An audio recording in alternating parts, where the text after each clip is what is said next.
எத்தனை பேர் இந்த கிழங்குல வச்சு ஒரு புளிக்குழம்பு ட்ரை பண்ணியிருக்கிறீங்க? நல்லா சுவையான ஒரு நான்வெஜ் ஃப்ளேவரோட இந்த குழம்பு இருக்கும். அவ்வளோ டேஸ்டியான குழம்பு எப்படி பண்ணலான்னு பார்க்கலாம்.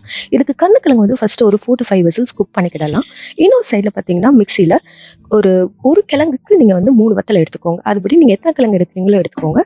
அதோட கொஞ்சம் சீரகம், தேங்காய் இதெல்லாம் போட்டு நல்லா ஒரு ஸ்மூத் பேஸ்ட்டாக கிரைண்ட் பண்ணிக்கோங்க. நல்லா ஸ்மூத் பேஸ்ட் கிரைண்ட் பண்ணோடனே ஒரு கை நிறைய சின்ன வெங்காயம் போட்டு அதை ஒரு பல்ஸ் மோடில் ஒரு 2 டைம்ஸ் நீங்கள் செஞ்சு எடுத்துக்கோங்க. இதை ஒரு பவுலில் ட்ரான்ஸ்ஃபர் பண்ணிக்கலாம். ஆல்ரெடி ஒரு லெமன் சைஸ் புளியாக கரைச்சி வச்சிருக்கிறேன். அந்த தண்ணியை நம்ம இதில் சேர்த்துட்டு கொஞ்சம் மஞ்சத்தூள், உப்பு இதெல்லாம் போட்டு கொஞ்சம் லூசன் அப் பண்ணுறதுக்கு நான் ஒரு 1/2 கப் வாட்டர் ஆட் பண்ணியிருக்கேன். சைடில் பார்த்தீங்கன்னா கிழங்கு வெந்துருச்சு. நல்லா விசில் அடங்கின உடனே இதை நல்லா நம்ம பீல் அவுட் பண்ணிட்டு ஸ்லைஸ் பண்ணி வச்சுக்கிடுவோம். ரேண்டமான சாப் பண்ணி வச்சுக்கிடுவோம். இந்த கிழங்கு வந்து உங்களுக்கு நல்லா குக் ஆயிடும். ஆல் அரல்ஸ் உங்களுடைய தொண்டைக்கு கொஞ்சம் இச்சிங்காக இருக்கும். ஸோ இந்த குழம்பு வந்து நல்லா கொதிச்சு வர முடியல இந்த கிழங்கையும் போட்டு ஒரு கொதி வந்தோடனே நல்லெண்ணெயை போட்டுக்கும். அதான் டேஸ்ட் இந்த ரெசிபிக்கு. நல்லா நல்லெண்ணெயை ஊற்றிட்டு நல்லா சிம் குக் பண்ணுங்க. நல்லா எண்ணெய் பிரிஞ்சு வர முடியல உங்களுடைய புளிக்குழம்பு சூப்பராக ரெடி ஆயிடுச்சு. கண்டிப்பாக இதை செஞ்சு பார்த்துட்டு கீழே கமெண்ட் பண்ணுங்க எப்படி இருந்துச்சுன்னு.